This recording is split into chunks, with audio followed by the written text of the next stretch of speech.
Bonjour à toutes et à tous. À crise exceptionnelle, mesures exceptionnelles. Suite à la suspension des cours, tous cycles confondus, dans le cadre des mesures de prévention visant à endiguer la propagation du coronavirus ou Covid-19, le ministère de l'Éducation nationale a mis en place des mesures de garantie de la continuité pédagogique et l'apprentissage scolaire au moyen de ressources numériques et, entre autres, audiovisuelles. Quid de l'apprentissage à distance pour les universités en compagnie de la présidente de l'université Hassan II de Casablanca. Bonjour professeur Awatif Hayar et bienvenue. Bonjour.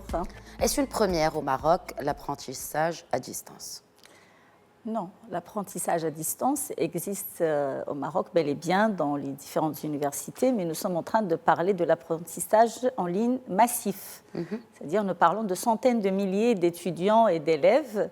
Donc, bien sûr, comme tous les citoyens marocains, les universités avec toutes leurs composantes, nous sommes inscrits dans cet engagement citoyen pour l'intérêt national pour l'intérêt de notre pays.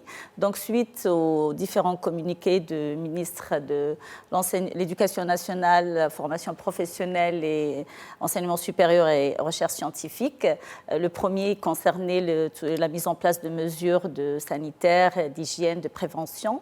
Et le dernier, c'est le 13 mars, qui concernait l'arrêt de cours en présentiel et le basculement sur le mode d'enseignement en ligne. Donc, est-ce que nous sommes outillés justement au niveau des universités en l'occurrence, mais également les étudiants pour suivre justement ces cours à distance? Eh bien, c'est ce que nous sommes en train de mettre en place. Donc, comme je vous ai dit, suite au communiqué de Monsieur le ministre le 13 mars, déjà le 13 mars, nous avons, au niveau de l'université Hassan II de Casablanca, mis en place plusieurs actions. D'abord, la première qui était antérieure au 13 mars et qui concernait les mesures préventives concernant tout ce qui est mesures d'hygiène. Donc, nous avons mis en place un poste de coordination préfectorale en concertation avec les autorités locales au niveau de la présidence de l'université et des 18 établissements pour assurer le signalement de tout cas suspect. Donc d'abord auprès des médecins des différents campus de l'université. Nous avons 18 établissements, 3 grands campus, Roud El Jadida, Ben Msikaïn Sba et Mohamedia, avec le centre-ville, avec les facultés de médecine et médecine dentaire. Donc au niveau de tous ces campus, nous avons des médecins au niveau du campus. Donc il y a une procédure de coordination en interne entre les établissements et les médecins et avec les autorités. Donc ça, c'est en ce qui concerne le signalement, comme j'ai dit, de tout cas suspect et les mesures préventives. Bon, maintenant, concernant les mesures d'enseignement en ligne, comme je vous ai dit depuis le communiqué du 13 mars, nous nous sommes réunis le lendemain, le 14 mars, donc c'est un samedi, avec tous les chefs d'établissement de l'université Hassan II et la présidence, et nous avons mis en place un plan d'action.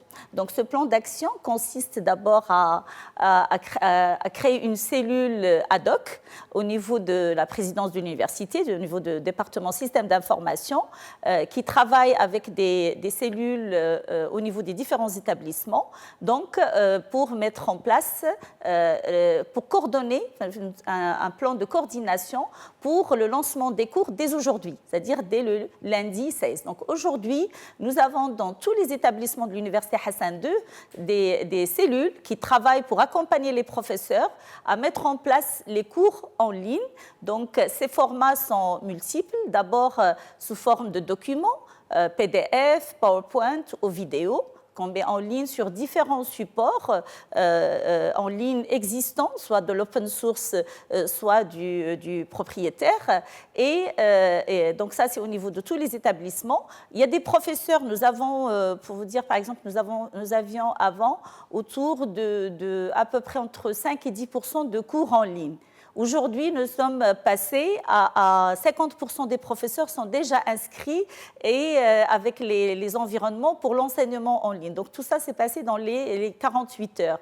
Donc si vous voulez, nous sommes prêts puisque les cellules sont en place, l'accompagnement des professeurs par des professeurs qui sont déjà experts dans tout ce qui est enseignement en ligne, sur les plateformes en ligne, qui accompagnent les autres professeurs qui commencent à s'initier à ces technologies. Tout le monde est encadré par, comme je vous ai dit, la cellule système d'information globale au niveau de la présidence et des établissements. Est-ce que la présence des étudiants est aussi obligatoire en ligne, en l'occurrence ?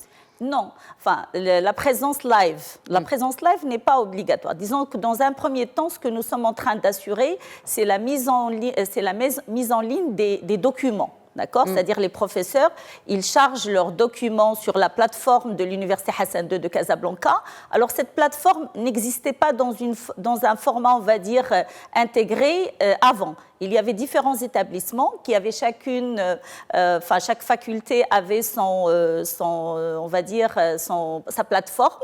Et donc, ce que nous avons fait actuellement, pour être pragmatique, nous avons capitalisé sur les expériences et les infrastructures qui sont déjà là, pour déjà commencer à charger les cours sous format PDF, comme je vous ai dit, PowerPoint avec vidéo, avec son, le son qui est enregistré, on peut le faire sur PowerPoint, ou des vidéos, ou même des liens sur Hangout, sur Teams, sur WebEx Education, sur différentes, je ne veux pas citer, vous savez, mais maintenant on est obligé parce que c'est les différentes technologies qui sont mises en place. Donc on profite de tous les Zoom, tous les outils open source pour charger d'abord soit charger les cours ou bien même faire des lives. Aujourd'hui, il y a eu beaucoup de lives à la faculté de médecine, à la faculté de droit, dans différentes facultés, même à la faculté des lettres et sciences humaines. Donc, il y a des lives sur différents supports. Donc, ce que nous souhaitons actuellement, c'est assurer la continuité pédagogique pour les étudiants qui sont chez eux ou dans d'autres endroits, mais en tout cas, ils ne sont pas dans les amphithéâtres de l'université et dans les classes, et donc ils suivent le cours en ligne, soit en différé, en téléchargeant les documents chargés par les professeurs, soit en live, en suivant les différents liens qui sont spécifiés sur la plateforme. Et cela ne change rien au curricula, c'est-à-dire que les cours qui étaient prévus à être pris, par exemple, en une semaine, ce sera la même chose à distance. Tout à fait. Alors, aujourd'hui, nous avons, et je tiens sincèrement à féliciter les chefs d'établissement, les doyens et directeurs et les professeurs et les administratifs qui se sont engagés d'une façon extraordinaire. Vous avez des quartiers, on va dire, généraux partout dans les différents établissements avec une trentaine de professeurs et d'administratifs qui sont en train d'accompagner les professeurs jour par jour. C'est-à-dire aujourd'hui, nous avons un certain nombre de cours qui sont programmés.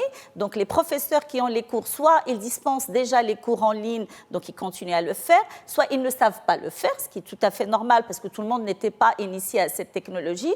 Donc, ils viennent à l'université, ils sont accompagnés pour charger le cours sur la plateforme, pour le rendre disponible en différé, c'est-à-dire dans l'après-midi ou la soirée, pour les étudiants. Donc, ce que nous avons décidé, c'est que chaque jour, on met en ligne les cours qui étaient programmés dans la journée, soit live, soit en différé au mode de chargement de documents. Et les étudiants, vous sentez qu'ils adhèrent justement à ces mesures-là, ces mesures exceptionnelles, rappelons-le. Est-ce qu'on sent qu'il y a un engagement? Vous avez parlé de l'engagement des professeurs et du corps administratif, mais aussi des étudiants. Tout à fait. Ce que je peux vous dire, parce que je suis les statistiques en temps réel au niveau de l'activation des comptes de l'ENT. L'ENT, c'est l'environnement numérique du travail, que nous avions déjà mis en place depuis plusieurs années. Mais si vous voulez, il n'était pas aussi utile, j'allais dire, que dans les circonstances actuelles. Donc, nous avions les étudiants, bien sûr, qui s'inscrivent en ligne, qui récupèrent leurs notes en ligne, etc., mais qui n'avaient pas nécessairement tous activer l'environnement numérique du travail. Donc, durant ces 48 heures, on a lancé une campagne de sensibilisation massive auprès de tous les étudiants pour qu'ils puissent activer l'environnement numérique du travail parce que c'est à travers cet environnement qu'ils vont pouvoir accéder aux cours.